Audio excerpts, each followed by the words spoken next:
Is this offense becoming more of a ball control offense, or are you being forced into that by circumstances? Uh, I don't know. We just got on long drives, and we've done some good things. I think that like third downs, we've converted at a pretty high rate. So when you do that, you stay on the field, and especially like I think the second half of that Texas game, we went on like a 19-play drive, and then I forget another long drive. And when you go on those type of drives, you just have the ball, and it's not something like that we necessarily worry about too much or talk about too much, but it has been. We have held the ball for quite a long time. My first question to you is, how do you move a 360-pound nose? Yeah, that's a good question. I don't know, but we'll try to figure that out, and that might be a question for Coach Mike. Maybe bring him in here and ask him how you move big, heavy things. He causes problems for a lot of people. Obviously, that's one. If not number one, it's got to be up there on the things in the back of your mind. Yeah, I think that I think as a defense as a whole, they do some good things, and I think they put a lot on those front guys, and probably because they're big dudes and know they're hard to move and can take up multiple people, and because of that they can stop the run at times with when you think you have numbers in the box, you don't really have numbers because some of the bigger guys, I guess, count for two people, but they do a good job of that, and something we got to figure out how to move the ball anyway. How much does it affect your offense and schemes to not have CJ out there? We'll call it the same, and I think that obviously you don't ever want to see someone down, or you always want to have all your guys, but I think you just got to go out there and do what you do, and that's what it. Like I said, that's since I've been here, that's kind of been. We're gonna go out there and try to execute what we do whatever we do well. We're gonna go out there and try to execute it, and if one guy's down, other guys got to step up, and we've had three backs, so we've played quite a bit in the up to this point, and it's not always easy to get three guys touches, and so that number will probably be less guys, so maybe. It'll be easier to just get two guys touches, but we'll miss CJ and look forward to getting back. But especially right now, I think player safety is kind of a hot topic issue anyway, especially when it comes to head injuries, and we got to make sure he's healthy before you throw him back out there. Coach, I'm kind of wondering, last week against Texas, they really kind of controlled the run game a little bit, and then so you adjust and go more to passing, which I know you guys are comfortable doing that, but is it just a matter of, okay, hey, we're just going to start calling more pass plays? Is there more to adjusting than just that? And I'm kind of wondering if that is a concern against Baylor, because obviously they've been pretty good against the run. Well, I think being down 28 had more to do with going to pass plays than them stopping the run. We would have stayed committed to the run, but when you go down 28, you got to throw it a little more, and that's just what the situation called for, and so I think that had more to do with it than. Because I think that if you look at the end of that half, we got some tempo stuff, and we're able to run the ball a little bit there. But again, when you look up and you're down 28, like you got to try to throw the football to get back in the game. I think and I thought Texas did a good job. I thought they played hard. But like I said, if it's a closer game, I think that you continue to stick with the run, and I think that's part of the run game. Like. Or even if it's just getting you a yard or two, you stick with it, and kind of lean on those guys, and sooner or later you kind of wear them down, and you'll kind of start popping some for a little bit bigger. And but like I said, when you're in the situation we're in, like you just got into a passing game, and that's just kind of what the situation called for. But like I said, we would have stayed committed to it and kept trying to run it. Had it been a tighter game, and I think that like I said, as the game goes on, it's kind of like body punching in boxing. You know what I mean? You just keep doing it, and it pays dividends later in the game. So the actual, like your guys' rushing yards, it doesn't really, like, do you like keep a running count during the game of like how much you guys are actually running for? I mean, that doesn't come into play when it's time to call the play? No, I've never really. I mean, most of the time I don't even know what we ran for until the next day, and you look at the stats and kind of figure it out, So no, we're not like looking at the stats and saying, well, we need more yards or anything for sure. We just, like I said, whatever works, we usually try to do it. That's kind of always my thing. And whether it be a guy, if you got a hot hand, feed the hot hand. You know what I mean? If you got something, we went into the Pitt game, I can remember, and didn't have a ton of divide zone in there. And it seemed like every time we called it was explosive. So then we just kept calling it, And so kind of figure out what's working, figure out what's lining up well that week, and go do it. Coach talked about Nico doing really well in the scrimmages during the bye week and being his standout player. Can you elaborate at all in terms of what you've seen from him and what he did well and just the maturation process of the younger QBs? Yeah, I think that, here we do a really good job of trying to develop the younger guys. It's not just during the bye week. Like even, yesterday they get individual time and then throw 7-on-7. Today they'll get, at the end of practice, get individual time again, and we'll do team situations. Every Sunday they get team situations. Every Thursday they get another 7-on-7. So, that's 4 days a week right there that they're getting extra work and getting development. And so we, like I said, I think that this is the place I've been where we've devoted the most amount of time to that. And because of that, I think you see guys grow throughout the season, and whether it be quarterbacks or any position, I think, like I said, the amount of time we put into it, you should see improvement, and we have seen improvement throughout the season for all those young guys.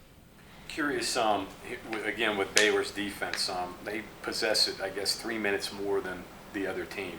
They go for it a lot on fourth down, which could mean fewer possessions.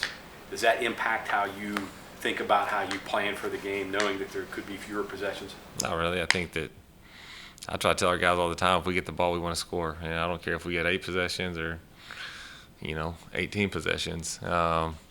It seems like all year it's kind of been a lower we've had a small number of possessions, and part of that's because we've controlled it. We've had the ball for long times. You go on long drives, and it cuts down possession. Like in the second half against Texas, I think we only had 3 possessions the entire second half, which it's not many there either. And again, a lot of that was because we went on a couple really long drives and held the football ourselves. So, but like I said, it doesn't dictate how we game plan. It doesn't dictate how we call plays. Like we're gonna go out there and do what we think is gonna work. And the expectation, that's what I always tell our guys. If we get the ball, like I don't care if we're up big, down big, the score is tied. Like if you get the ball, we get the ball to score, and that's got to be the expectation. That's got to be like our mentality.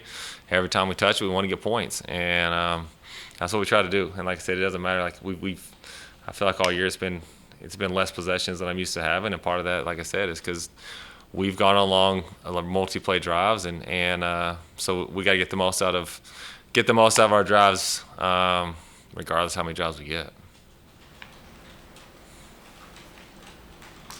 Graham, more explosivity, I guess, would be a goal, just so maybe you don't have to rely on as many short drives and marching consistently against the defense.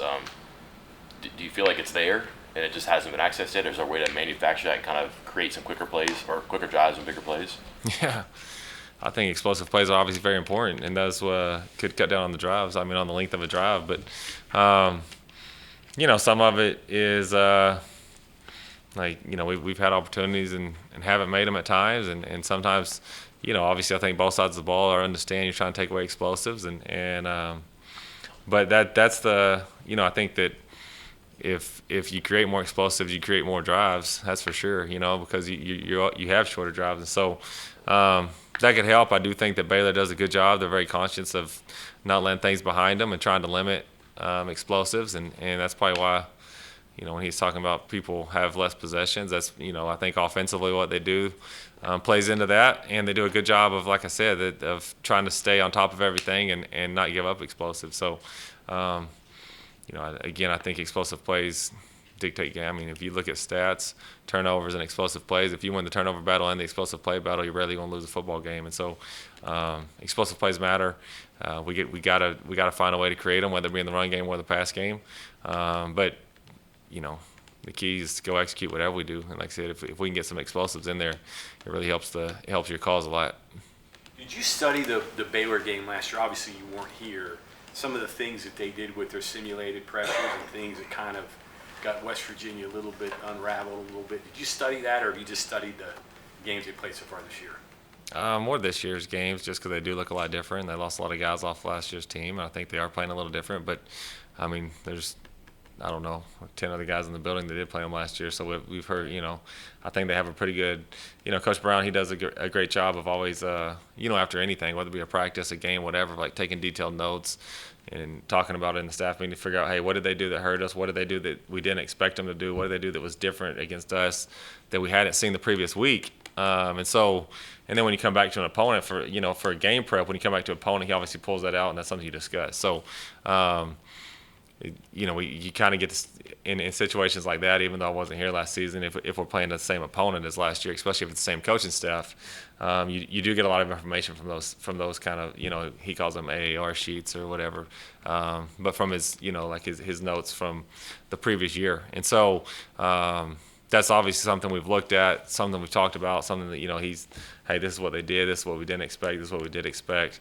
And so it's something that we always look at, regardless, if it's a opponent from the previous year, something we always consider, we look at, talk about. But from a film standpoint, most of it's been from this season, the best we can, just because, like I said, I think it's from year to year, people are different. I think that if you look at them this year versus last year, just they have played it a little different, and. But you got to be prepared for what you saw last year as well, because they did have some success. It's a luxury when you can control the run game with a light box. Yeah. And, conceivably on Thursday night, JT's going to be thrown into a lot of coverage. Obviously he's a smart kid, but he's probably going to be thrown into two safeties a lot. There's some interesting things there that you got to work through, I guess, with this defense. Yeah, I think that if you can control the run game with a light box, or if you can get pressure with four people, that's not. I'm not saying just them. I just think that, to me, the easiest way, like as an offense, the hardest way to move the football is if a team can get pressure with four, get pressure without blitzing, or can control the run game with having less hats. And if that's the case, then obviously, it can make things challenging. And so. I think that's a challenge they present. They've done a good job of it, and we gotta figure out ways to move it regardless. I think that, like you said, JT's an intelligent guy. I think he can see and understand what people are trying to do to him, and understands the best what gives him the best chance to take advantage of it. And so that's the luxury of having him back there. Is he does a really good job of that, of, like I said, kind of deciphering what someone's trying to do to him, and understanding the best way to attack that, or what gives him the best chance to be successful against that in what we're doing. And so, regardless, like I said, he watches a ton of tape, he studies, he's intelligent, and because of that, regardless of what they show him, he usually gives you a chance to move the ball, and that really helps your calls. Graham, going back to the big plays, is there one common thing that you've kind of seen as a shortcoming? It sounds like, you've taken a lot of stuff that's there, that's good, but have team just kept a lid on it?